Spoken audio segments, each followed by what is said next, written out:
This video is gonna open your eyes. আসসালামু আলাইকুম, this is Shafiq here. আজকে আমি কথা বলবো বর্তমান সময়ের আলোচনা সমালোচনার কেন্দ্র তৌহিদি জনতাদের নিয়ে। আসলে তারা কারা, কিভাবে তাদের আবির্ভাব এবং হাউ দে আর ডিস্ট্রয়িং ইসলাম।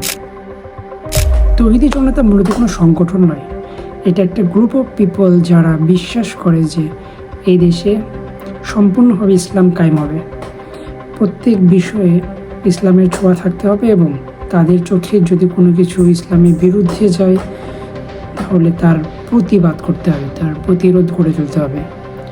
এখানে নোটের বিষয় হচ্ছে তাদের চোখে অপরাধ, এটা মনে রাখবেন, সামনে আসতেছে। তৌহিদি জনতা এই দেশে অনেক আগে থেকেই ছিল, তবে এদের আবির্ভাব আমরা লক্ষ্য করি জুলাই বিপ্লবের পরে।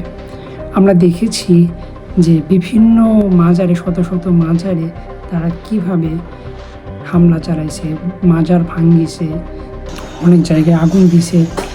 তারপরে এরকম একটা খবর আমরা শুনতে পেয়েছিলাম যে একটা মানুষকে কবর থেকে তুলে এনে তো পুড়ে দাও। তারপর এখনকার সময়ে সিলেটের ঐতিহাসিক নৌকা বাইচ বন্ধের দাবি, এটা প্রকাশ্য হারাম কাজ। এই হারাম কাজ টিকানো আমরা কোনো অবস্থাতে সমর্থন করতে পারি না।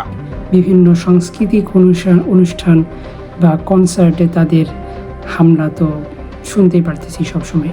আমরা দেখতে পারি তৌহিদি জনতার নামে এরকম ঘৃণাত্মক অসামাজিক কাজে একটি গোষ্ঠী খুব সক্রিয়ভাবে যুক্ত থাকে। এটা হচ্ছে আমাদের বাংলাদেশের কওমি সমাজ।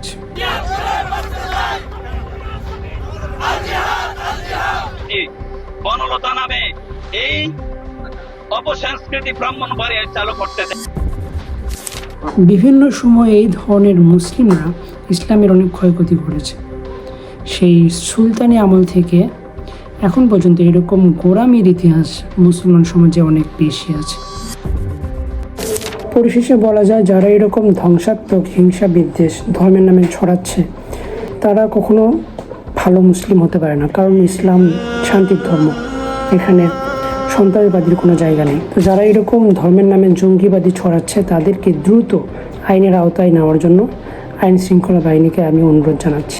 তো ভালো থাকবেন, আল্লাহ হাফেজ।